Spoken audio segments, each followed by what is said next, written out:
Welcome to cyber spare institute. আজ আমরা জানব ডার্ক ওয়েব আসলে কী এবং এটি কিভাবে একটি ইন্টারনেটের গোপন অংশ হিসাবে কাজ করে।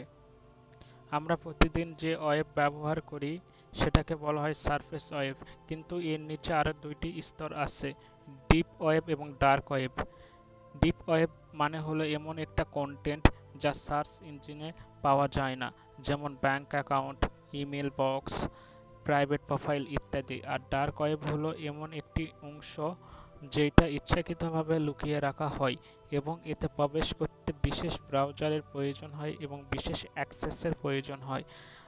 আমরা এখানে এই সিরিজে ডার্ক ওয়েবে একটি ওয়েবসাইট কিভাবে তৈরি করতে হয়, ডার্ক ওয়েবে প্রবেশ করতে হয় কিভাবে, এবং ডার্ক ওয়েব রিলেটেড যত ধরনের ইনফরমেশান আছে সব কিছু আমরা তুলে ধরবো এই প্লে লিস্টে। তাই আমাদের সাথে থাকুন, লাইক কমেন্ট সাবস্ক্রাইব করুন।